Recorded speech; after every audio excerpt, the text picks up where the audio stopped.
Hi there, welcome back to the channel. I really appreciate you being here. For those of you who don't know, I kind of had 2 exam periods in a row, which obviously sucked and it didn't allow me to upload a lot of content, but exams are finally over and I'm back. Before we start the video, I'd like to mention that I'm available for coaching, so if you're interested in getting coached by me, you can always check out the link in the description down below. So in the meantime, while I was gone, I had multiple people request that I would make a video on the topic of trading, so here I am with a brand new video for all of you. Before we start, I also want to mention that this season I peaked Master 111 LP while mainly playing mid lane. I quickly wanted to put that out there so you know who you're taking advice from. Obviously, I'm going to start with explaining the fundamentals of trading. So when it comes to trading, there are a lot of different shapes and forms. I personally split them up in 3 parts.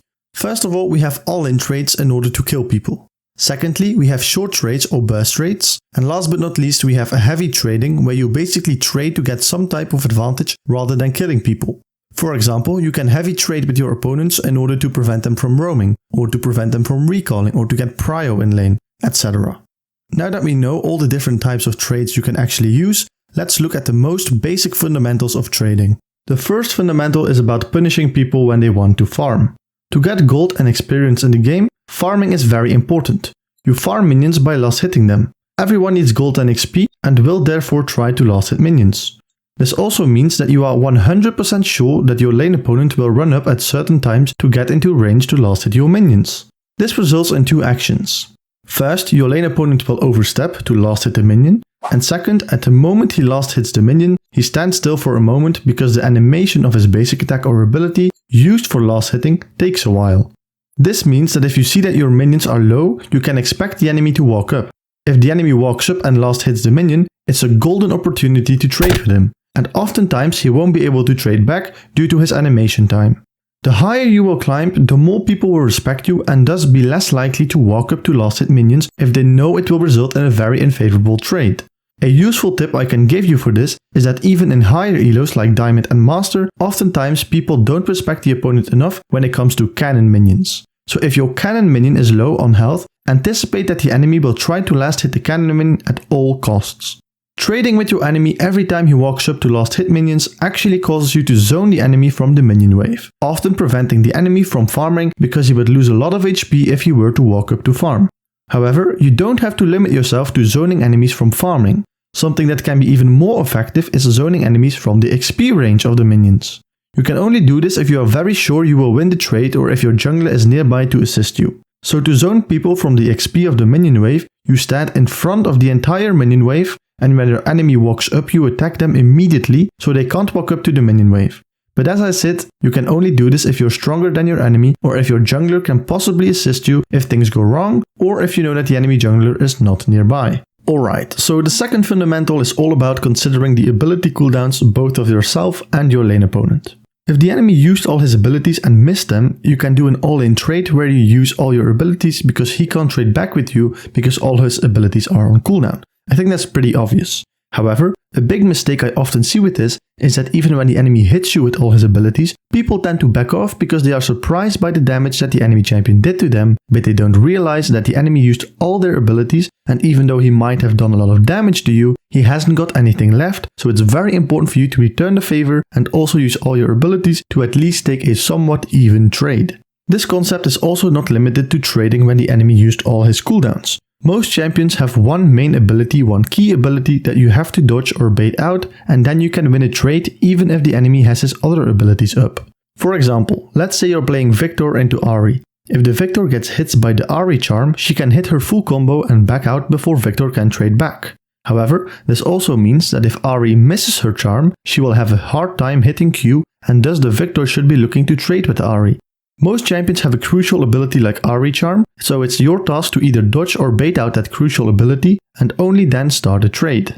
Alright, let's move on to the third fundamental, which is about using your auto attacks.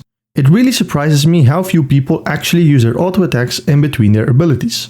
For example, if I'm facing a gold Syndra player, the Syndra player will almost always use her abilities for trading and never use her auto attacks. However, in the early laning phase, auto attacks are crucial to win trades. And because so few people actually use auto attacks consistently as a means of trading, it's actually low-key broken to use auto attacks in between your abilities.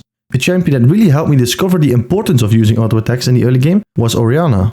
Orianna's passive is the following. Orianna's attacks deal additional magic damage. This damage increases the more Orianna attacks the same target. So whenever I used to play Orianna, I felt forced to actually use my auto attacks because otherwise I felt so bad for not using my entire champion strength. However, a lot of people don't realize that this is actually broken on other champions as well. And when you're used to playing Orianna, at least for me, that skill automatically transferred to my other champions. You can perfectly learn the skill by actively forcing yourself to use your auto attacks in the early game, but if you struggle with it, I would suggest that you play some Orianna games, and I think that will help you a lot in improving this skill. Alright, that brings us to the last fundamental, which handles level advantage. This part is very straightforward, and yet it's one of the most broken things when it comes to trading in League of Legends. Whenever you have a level advantage, especially from level 1 to 6, you should be looking to trade with your opponent. It actually baffles me how few players in low elo actually abuse the level 2 power spike versus the level 1 opponent. The level 2 versus level 1 power spike is probably the strongest power spike in the entire game. Having two abilities, more HP and extra damage at level 2 allows you to completely destroy your opponent if he's still level 1. Now how do you get level 2 first? The simple answer to that is by pushing the wave. However, you cannot push the wave too hard because otherwise you're going to be level 2, but you'll have pushed the wave very close to the enemy's turret, which means you can't really abuse your level 2 power spike because if you walk up to trade with the enemy, you would be taking tower shots. Now what you should do is keeping a minion advantage, but keep in mind that can be or should be a relatively small minion advantage. Having only one minion advantage will still make sure that you'll get level 2 first, and you will be able to use your power spike because the wave will still be in a good spot. However, abusing level advantage goes beyond the level 2 versus level 1 power spike. This is also the case for all the other levels up to level 6. If you get level 6 and does your ultimate when the enemy is still level 5, you can definitely look for a heavy trade or maybe an all-in. After level 6 in my opinion, level advantages are not so crucial anymore. Now all that being said, these are like the very basic fundamentals of trading. However, League of Legends is a complicated game and thus you probably already guessed it, there are a lot more factors out there that will affect your trading. For example, if you play Z mid, at level 6 you'll often look for heavy trading or all-in trading. However, when you're playing Orianna, that's most likely not going to be the case. This shows that trading strongly depends on the champion or matchup that you're playing. This matchup factor that decides how you should be trading is a very big and important fundamental of trading. In my eyes, it consists of 3 parts. Number 1, knowing the strengths and weaknesses of your own champion. Number 2, of course, knowing the strengths and weaknesses of your enemy champion. And number 3, trying to only trade in situations where you can use your strengths and where you can deny the enemy from using their strengths. Now all this sounds pretty obvious, but I'm going to explain this by using an example. Let's say you're playing Victor into Yone. In this matchup, Victor is a very annoying champion to play against because of his range. Victor's range allows him to damage the Yone without the Yone actually being able to trade back because Yone is a melee champ. However, if Yone stacks his Q, he can dash forward. And if Yone combines his stack Q with his E ability, which also lets him dash forward, he can easily jump onto the Victor. So Victor can only abuse his range whenever the Yone does not have Q or E, or maybe both. So if you're playing Victor, it might be smart to wait with trading until the Yone used his stacked Q or E, or maybe both. If the Yone uses his abilities on the minion wave or he misses them on the Victor, then the Victor has a golden opportunity to poke the Yone without the Yone being able to use his strength because his abilities are on cooldown. I hope that this example makes the entire matchup concept clear. Now, how can you actually improve in matchup understanding? How do you know what the strengths and weaknesses of a certain champion are? I learned this and I'm still learning this mainly by watching challenger VODs or looking at the rank 1 player of a certain champion. Now, let's apply this to the example I just used. So you just played a game where you played Victor into Yone and you hard lost the matchup. What should you do? I would personally go onto YouTube and type in something like Victor vs Yone Challenger Elo. I would look at the laning phase part of the game and try to actively analyze how both players play it and try to understand the reasoning behind what they're doing. What you could also do is look for the rank 1 Yone and rank 1 Victor on OPGG, on U.GG, on Reddit, YouTube, etc. and search for possible guides, YouTube videos, Reddit pages that might include them talking about their champion strengths and weaknesses. Alright, this should definitely help you with matchup understanding. So let's move on to the second advanced concept, which I like to call game over lane. Alright, don't get me wrong, laning phase is definitely not inferior to the rest of the game. Laning phase is extremely important, but the end goal when starting a game is to destroy the enemy nexus and not to win your lane. However, winning your lane can be a goal on itself, but it's definitely not the end game. When saying game over lane, I just want to make you understand that your laning will also be influenced by other factors outside of your lane. League of Legends is not a 1v1 game, but it's a 5v5 game. This means that besides you and your direct lane opponent, there are 8 more players who can influence your laning phase. So when it comes to trading, a lot of the time you're going to have to adapt your trading to whatever's happening or might happen outside of your lane. I'll give you a clear example. Let's say that you're playing Vladimir versus Talon. Let's also say that your bot lane is getting pushed in by the enemy bot lane and thus your bot lane can get dove. You know that Talon is a very good roaming champion because of his E ability that lets him jump over obstacles like walls, turrets, etc. Now normally as Vladimir you're okay with being pushed in and playing just for farm because you scale extremely well, so you don't have to kill the enemy opponent in order to become a late game monster. So normally in the situation you wouldn't be trading heavily with the Talon because like I said, you're fine with just sitting back, farming and scaling. However, if the Talon is full HP and pushes you in, you will have a great opportunity to roam bot lane and dive your bot lane under their tower. So in this specific situation, it might be a good idea to, instead of playing passively, trying to match Talon's wave clear or maybe even try to push him under his tower and heavily trade with him. It's okay to do an all-in trade where you ult ignite the Talon for example in order to keep him as low as possible. If the Talon is very low, he won't have the opportunity to help his team dive your bot tower. Now this is a bit of a vague concept, I do understand that. There are literally endless different situations that you can adapt to and that you'll have to adapt to in a different way, so it's impossible to fully cover all these situations. However, things that can help you with this game over lane concept is actively trying to analyze situations outside of your lane. In my opinion, there are 3 main things outside of your lane that will influence your trading pattern in lane. First of all, you should ask yourself, what's the jungle matchup? Will the enemy jungler gank early or late, and what will your jungler do?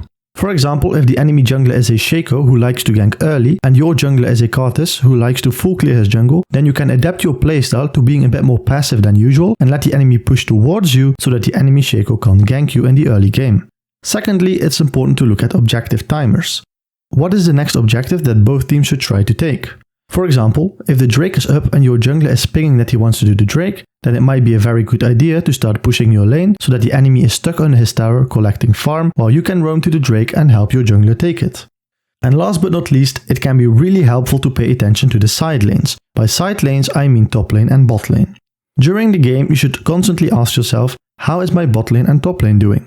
For example, if your bot lane is constantly getting pushed in, then the enemy support might roam mid a lot. In that case, you might want to play a bit less aggressive and play for farm and vision instead of blindly trading aggressively with the enemy mid laner.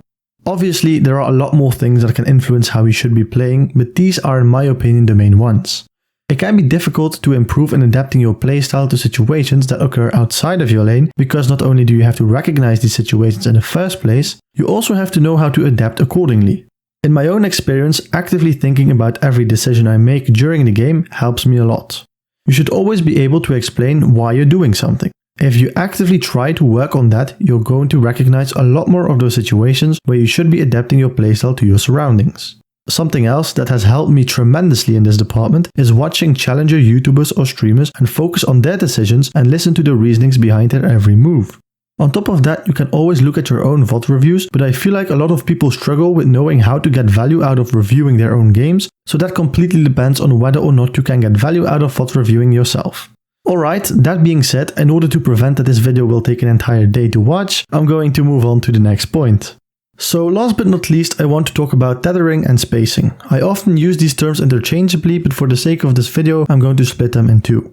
So I see spacing as a concept where you are very well aware of the ranges of the auto attack and abilities both of your own champion and the enemy champion.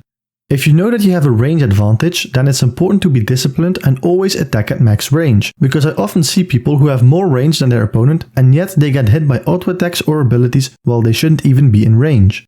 So the skill in spacing is to recognize whenever you have range advantage and then actually abusing it by attacking your opponent while keeping a maximum distance so they can't hit back. If the enemy has an ability that can zone you from the minion wave and it's not a skill shot, then you're probably in some kind of a counter matchup and you'll have to respect your enemy and give up more farm than you usually would, and it would probably be smart of you to consider banning the champion in your future games. Now, on top of the idea of spacing, there's another important concept called tethering. This is basically the ability to move in and out of the enemy's attack range. This can serve as an alternative to having to ban champions for having more range than you, however it requires quite some skill. Alright, let's take a look at the following picture. I'm playing Orianna and the enemy dummy represents an enemy champion. I drew a yellow line through the Orianna, which represents the spot where Orianna should position herself in order to be able to hit her Q. So the range indicator here represents Orianna's Q range, and the yellow line indicates where the Orianna has to position herself in order to hit her Q at max range. Tethering is basically the ability to mentally draw a line underneath your champion during the game so that every moment in the game you know how much you can walk up or walk back while still staying at the maximum range of your opponent. This is of course a very hard skill to master. If you look at the picture, you can see that if you were to walk up, you would not be using your full range and you would actually risk getting in the range of the enemy champion. If you were to walk back, then your Q would not be in range to hit the enemy champion, so the best thing you can do is stay on the line because that allows you to always keep a maximum distance from the enemy champion. However, this is extremely difficult because during a game you're constantly moving and so is the enemy, which means that the position of this yellow line constantly changes. Obviously, the enemy also has an attack range and can also draw a line underneath his champion. This is where the red line comes in. If the enemy champion wants to stay out of your range, he will have to position himself behind the red line. But obviously that's also the case for you. If you want to stay out of the enemy's range, you'll also have to position yourself behind a mentally drawn red line. So this is where the difficulty comes in. In order to be good at tethering, first of all, you need to know where you need to position yourself to keep the enemy at your maximum range. And secondly, you have to know how to position yourself to stay out of the enemy's maximum range. I hope that you understand that this is a very hard concept to master. There are multiple things that you can do to improve yourself at this skill. However, the only tool that has significantly helped me improve at tethering is 1v1ing people. If you're serious on improving, then on top of playing ranked games, I would also recommend that you reach out to your friends and ask if they want to 1v1 you in custom games. There are also online communities out there that focus on 1v1ing, such as Discord servers, Reddit groups, etc. So be sure to check that out as well. And for the sake of ending this video with an absolute banger, here's a golden tip that can help you improve at tethering. Whenever you have the chance, no matter if it's a 1v1 in a custom game or an online ranked game, play the Orianna vs Syndra or Syndra vs Orianna matchup. This is a very even matchup where the champion that hits the most spells should win the matchup, and since both Orianna and Syndra have a similar Q range, this matchup heavily depends on tethering. Alright, so that basically wraps up this video. A lot of people requested a video on the topic of trading, so that's exactly what I did. However, it took me quite some time and effort to make a good and clear video on this topic, so I would really appreciate it if you could leave a like if you enjoyed this video, and if you're interested in my upcoming videos, of course you can always press that subscribe button as well. Lastly, I want to mention that I'm also available for individual coaching, so if that's something you're interested in, you can always check the description down below. I want to thank you for watching this video, and I'll see you in the next one. Bye.